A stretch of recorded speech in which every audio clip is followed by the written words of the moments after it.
Vice Admiral G. Ashok Kumar, PVSM, AVSM, VSM, India's first National Maritime Security Coordinator.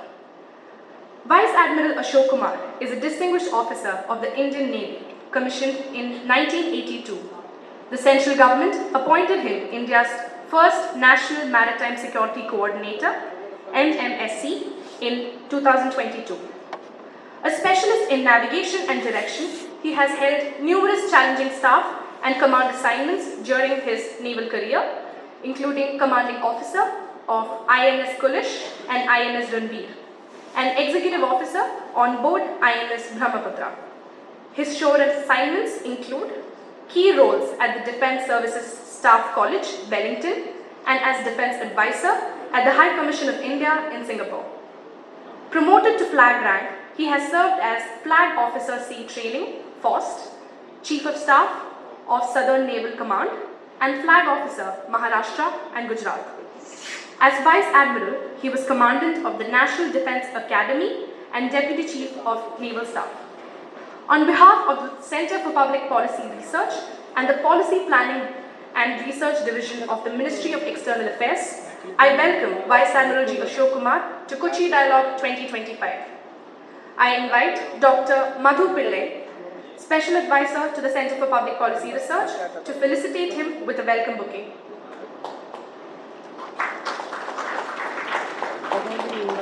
Please join me in welcoming Vice Admiral G. Ashok Kumar to deliver his special address. Sir, the stage is yours. Admiral Sunil Lamba, ex-Chief of Naval Staff and Chairman COIC. Admiral Muralidharan, ex-Director General Coast Guard. Excellencies, ladies and gentlemen. First of all, at the outset, let me thank Dr. Dhanuraj for having invited me to be here this morning at the Kochi Dialogue on this very important theme of India's Look West policy in action, people, prosperity and progress. It's a pleasure for me to be here.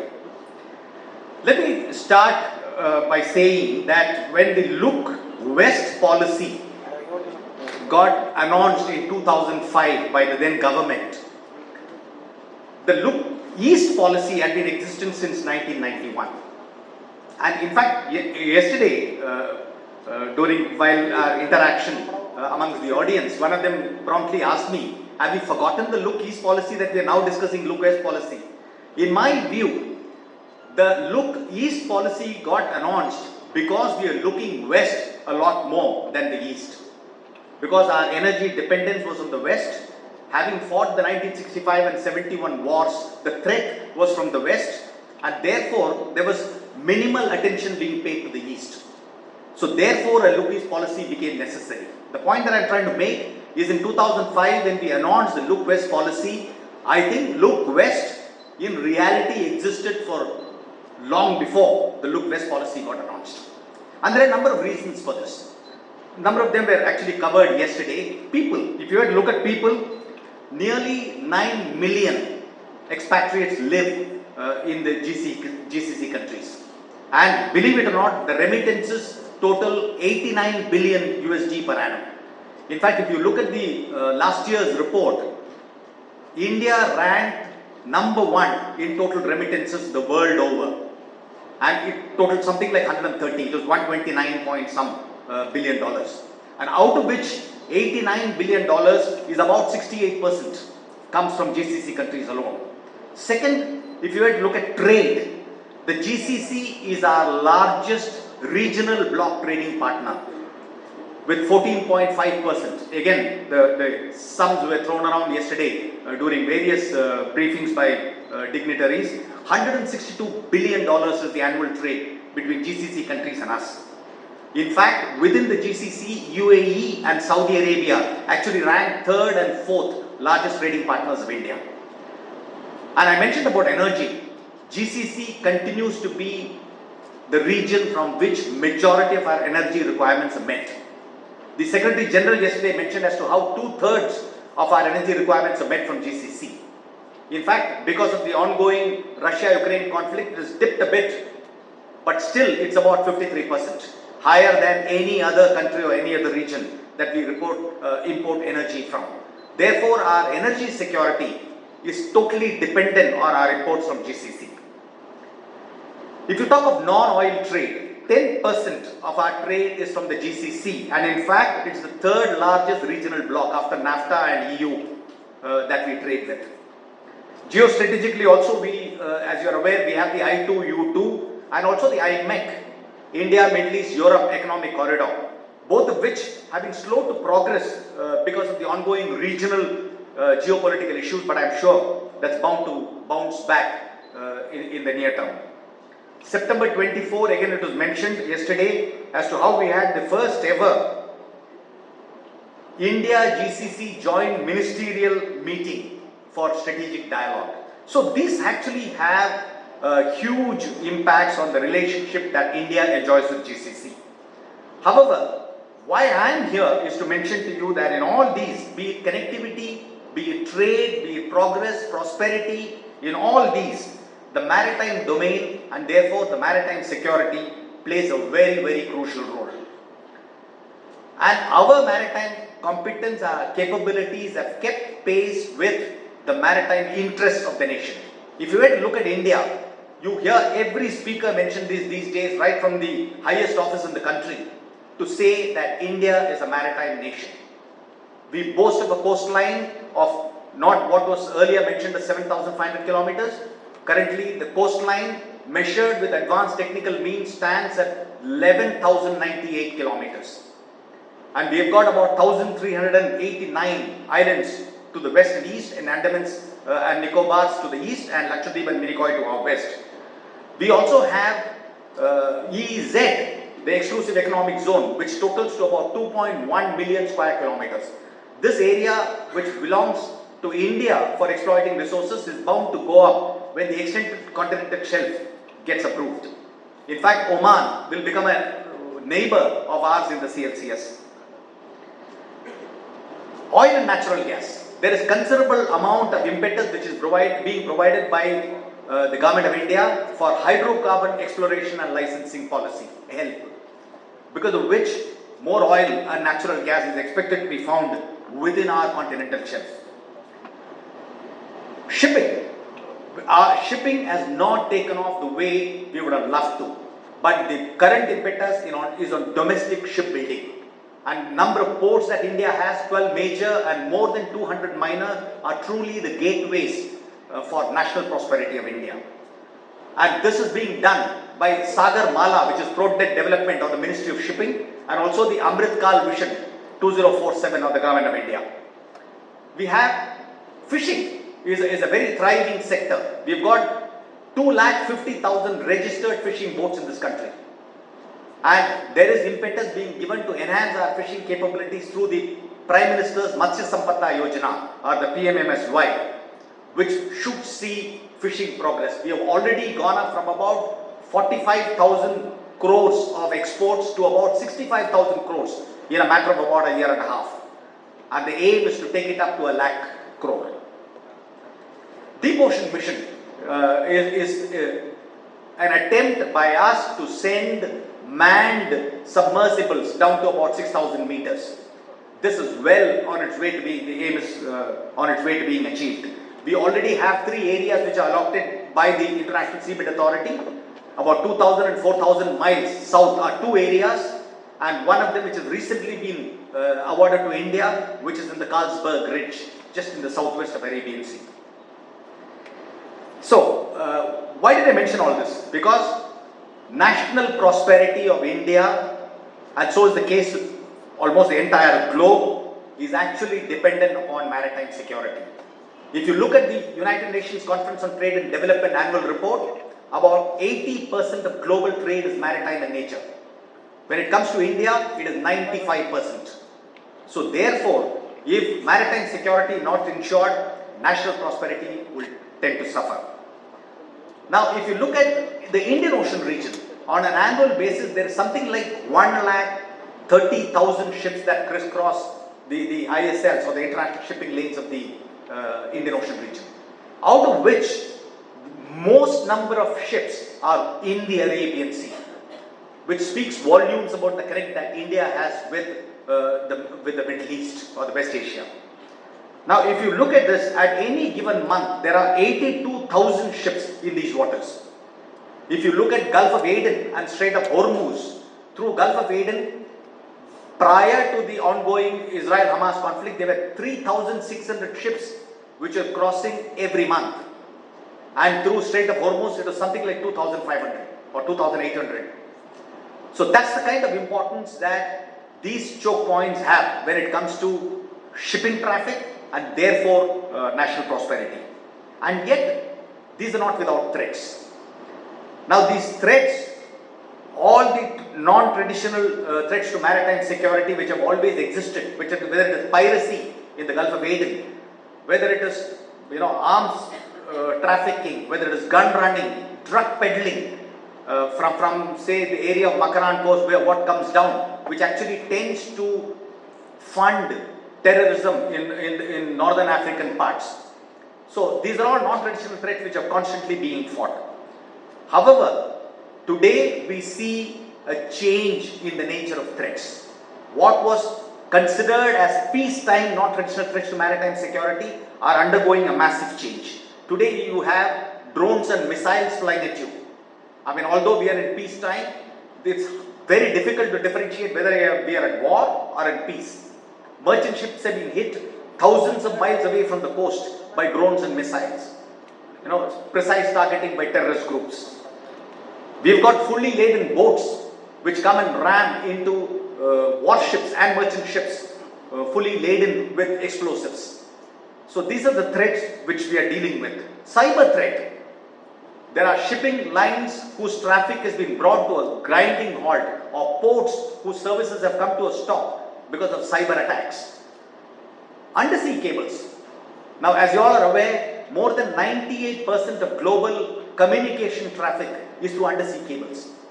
The entire connect between India and Europe, for instance, is through undersea cables that pass through the Bab el-Mandeb or the Gulf of Aden. And this communication includes all the financial transactions as well. And we have seen in the recent past as to how some countries are exploiting this and cutting undersea cables, thereby bringing communications to a grinding halt. So these are the things that we need to keep in mind. However, what I would like to highlight is the fact that these non-traditional threats to maritime security are all transnational in nature. And therefore, a multinational approach is a must. And there are a number of things that India does, both the Indian Navy and the Coast Guard does, in order for us to enhance our ability to fight these non-traditional threats to maritime security collectively and collaboratively with others. For instance, the Indian Navy and the Coast Guard undertake exclusive economic zone patrols for other friendly countries.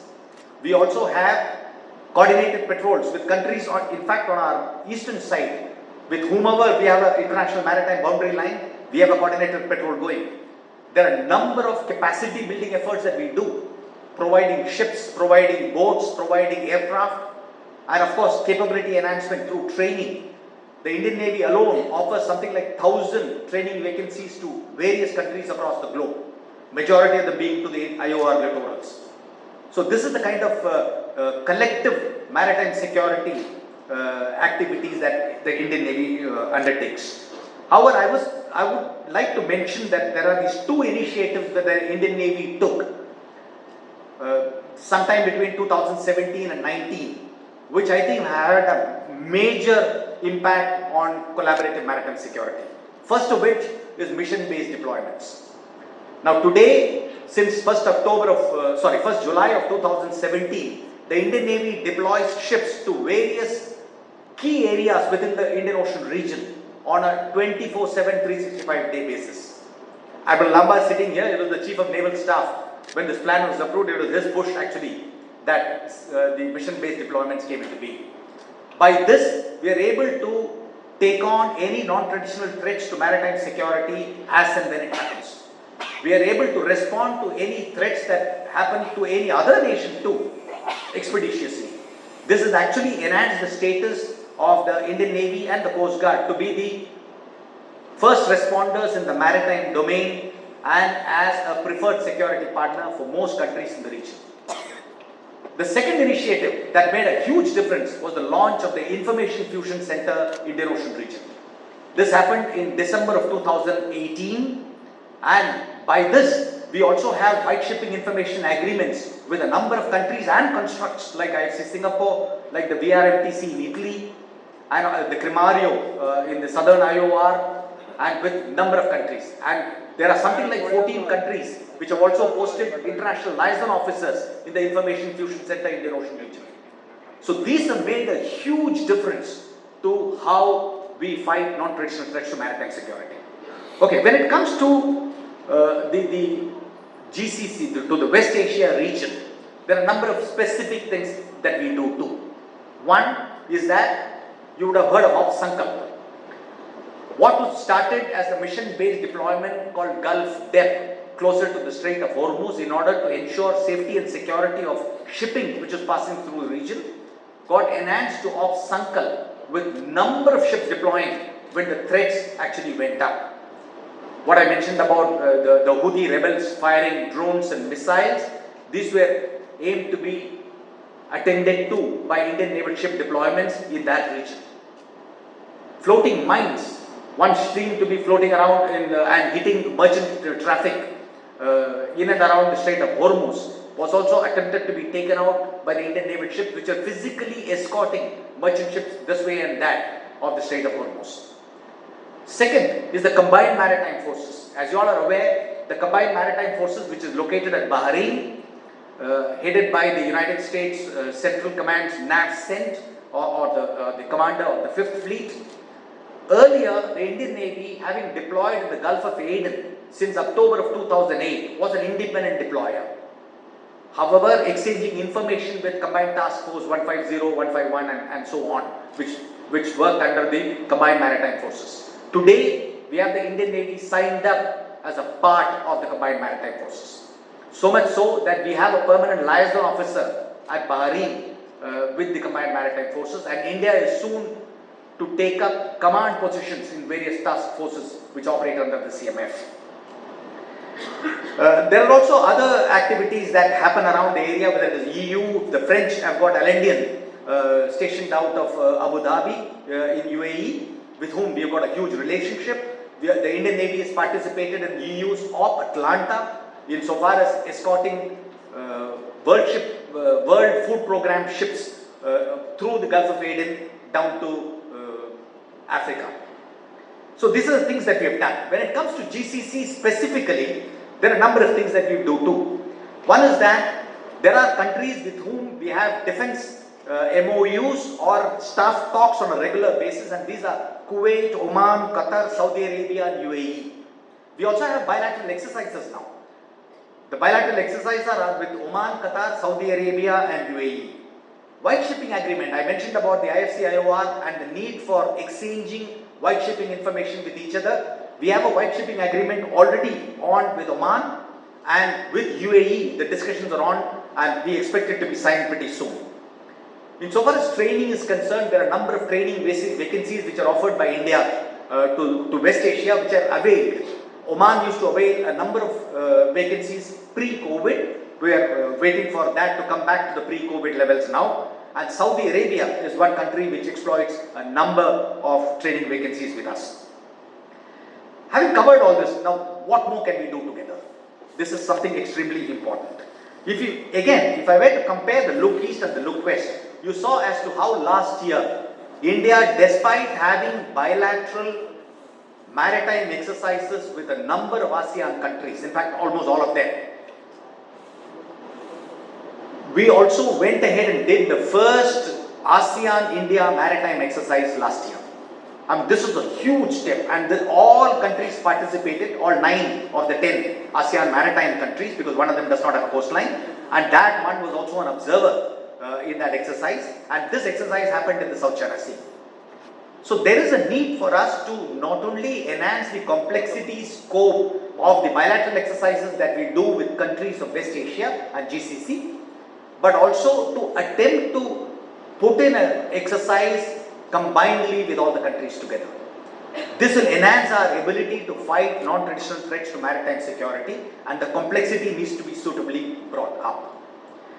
The second point that I would like to say is the information is the key to fighting non-traditional threats to maritime security at sea.